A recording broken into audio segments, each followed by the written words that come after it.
আসসালামু আলাইকুম বন্ধুরা, আশা করি সবাই ভালো আছেন। আল্লাহর রহমতে আমরাও ভালো আছি। আরও একটি অন্য ব্লগ নিয়ে আপনাদের মাঝে হাজির হয়েছি। তো ঈদের আগে নানা রকমের কাজ থাকে। তো আমরা গ্রামের মানুষ, আমাদের বাড়িঘর পাকা না, বাড়িঘর লিপতে হবে। তার জন্যে সকাল সকাল উঠে সকাল সকাল উঠে বলতে ভোরে সেরি খেয়ে আর ঘুমাই না, ঘুমিয়ে পুরো বাড়ি লেপেছি। লেপে তারপরে আমরা লেপা বলি, আপনারা কে কী বলেন অবশ্যই কমেন্ট করে জানাবেন। লেপে তারপরে কাপড় চোপড় ধুতে এসেছি। কিছু কাপড় চোপড় ধোয়া হয়ে গেছে, আবার কিছু ধুবো। তো সেগুলো নিয়ে কলপাড়ে চলে এসেছি। এগুলো ধুয়ে লেড়ে দিয়ে তারপরে অন্য কাজ করব। হাঁস জবাই করেছি। সেই হাঁসটা পরিষ্কার করে রাখবো আগেই চাঁদ রাতে রান্না করার জন্য। হাঁসটা কেটে কুটে রেখে দেবো। তো এই তো কাপড়-চোপড়গুলো সব কলপাড়ে নিয়ে বসেছি। এগুলো সব কেচে লেড়ে দেবো। রোদ একটু কম, তারপরেও লেড়ে দেবো। সারাদিনের রোদে শুকিয়ে যাবে। তার জন্য সকাল সকাল ধুতে বসেছি। এ ম ভোরে সেহরি খেয়ে আর আজকে একটুও ঘুমাইনি। এই কাজগুলো সব আ সেরে নেব। এই তো চলেই আসলো বলতে, বলতে ঈদ। একটা বছর আ পরে আসলো রোজা। এই তো সেদিন আসলো। মনে হয় তারপরে আবার এই যে দেখুন এত তাড়াতাড়ি শেষ হয়ে গেল। আর একটা দিন তারপরেই শেষ হয়ে যাবে। তো চলে এসেছি। আ আ কাপড়-চোপড়গুলো না এখন সব ধুয়ে নিব। নিয়ে সব বাইরে গিয়ে রেড়ে দেব। আরও অনেক কাজ আছে। আ মেয়ে বায়না করেছে যে ওরা জামাতে কালার করে নিবে, মানে ফেব্রিক কালার। টুকটাক একটু একটু হালকা পাতলা করতে জানি। তো সে করে নেবে। তারপরে কাপড়গুলো ধুয়ে লেড়ে দিয়ে চলে এসেছি হাঁসটা পরিষ্কার করতে। আগে থেকে পরিষ্কার করে রাখলে তাহলে রান্না করতে সুবিধা হবে। জবাই করে তখন পরিষ্কার করে রান্না করতে গেলে দেরি হয়ে যাবে, তাই আগে থেকেই পরিষ্কার করে রাখছি। এটা চাঁদ রাতের দিনে রান্না করব। বাড়ির হাঁস ছিল, সেই হাঁস থেকে একটা কেটেছি। আপনারা তো আগের ভিডিও দেখলে বুঝতে পারবেন আমার কতগুলো হাঁস আছে। তো সেগুলোই রান্না করছি। কেটে কেটে এখন সব আপনাদের ভাইয়া বলছিল বিক্রি করার দরকার নাই, সব রান্না করে খাবো বাড়িতেই। দেশি মুরগি জবাই করে রেখেছি, মোরগ, তারপরে আবার হাঁসও জবাই করেছি। বলছিল হাঁস খাবে, ওর হাঁসের মাংস একটু পছন্দ বেশি, তার জন্য হাঁসের মাংসই রান্না করব। তারপরেও চীনা হাঁস আছে, সেটাও খাওয়া হবে। আপনাদের ভাইয়া বাজার থেকে আলাদা করে মাংস কিনে এনেছে, সেগুলোও রান্না করা হবে। তো বছর অন্তর ঈদ আসলে ঈদের মধ্যে একটু আনন্দ হয়, কবে মনে হয় কবে আসবে দিনটা। তার জন্যে অধীর আগ্রহ, খুব তাড়াহুড়া। আগে তো বাবার বাড়ি থাকতে মনে করতাম কখন ঈদ আসবে, কখন নতুন জামা হবে, সালাম দেবো, সালামি পাবো, এই সেই। এখন আর সেরকম একটা ফিলিংস নেই এসবের। এখন সংসারের নানান রকমের ঝামেলা, সেই সব কাজগুলো সামলানোর নিয়েই ব্যস্ত।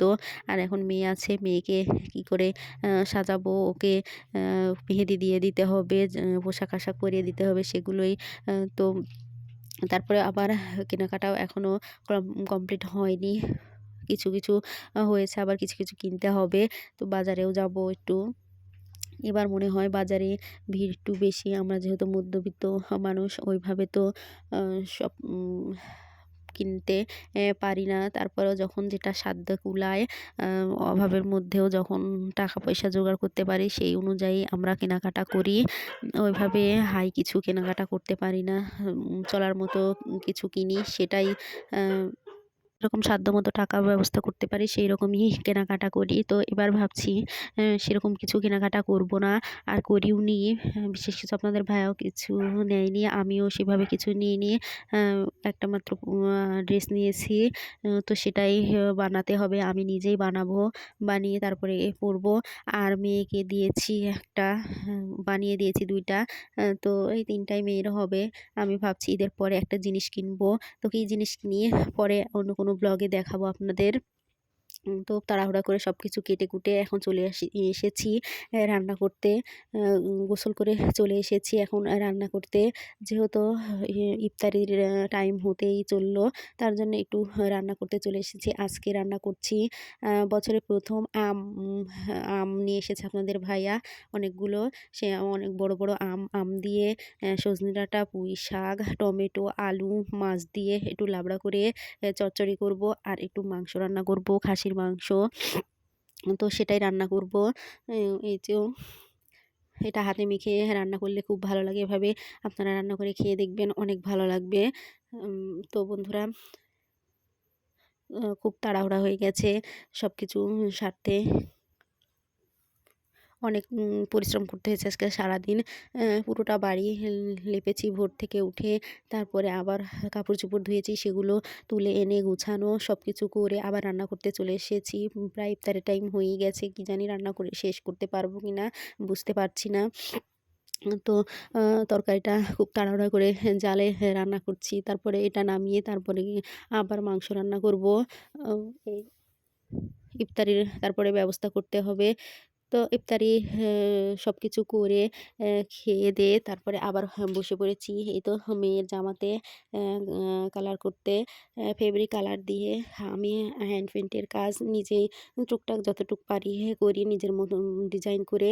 তো এভাবেই বানিয়ে নিয়েছি। মেয়েকে হলুদের উপর লাল আর কালো কালার করে সিম্পল করে একটা ড্রেস বানিয়ে দিয়েছি। দিয়ে তার উপরে কালার করে দিচ্ছি। তো বন্ধুরা, পুরোটা জামায় ভিতরে ছাপ দিয়েছি আর উপরে একটু ফুলের মতো ডিজাইন করেছি, কলমি ফুলের মতো। আপনাদের কাছে কেমন লাগছে অবশ্যই কমেন্ট করে জানাবেন। আর আমার ভিডিওটি যদি আপনাদের ভালো লেগে থাকে অবশ্যই বেশি করে লাইক, কমেন্ট এবং শেয়ার করবেন। আর আপনাদের কাছে অনুরোধ, পুরো ভিডিওটি না টেনে দেখবেন। আপনারা আমাদের সাপোর্ট করবেন। আপনাদের সাপোর্ট ছাড়া আমরা সামনে এগিয়ে যেতে পারবো না। তো বন্ধুরা, আপনাদের মাঝে আবার ফিরে আসবো অন্য কোনো ব্লগ নিয়ে। আম তো ততক্ষণ আপনারা সবাই ভালো থাকবেন, সুস্থ থাকবেন এবং আমাদের জন্য বেশি করে দোয়া করবেন। আমার মেয়ের জন্য দোয়া করবেন এবং আমাদের পরিবারের জন্য দোয়া করবেন, যাতে ভবিষ্যতে আরও উন্নতি করতে পারি এবং সংসার জীবন আমাদের ভালো থাকে। এই যে অবস্থা আছে এটা থেকে যাতে আরও উন্নত করতে পারি, সেই কামনায় আজকের মতো ভিডিও এখানে শেষ করছি। সবাই সুস্থ থাকবেন, ভালো থাকবেন। আল্লাহ হাফেজ।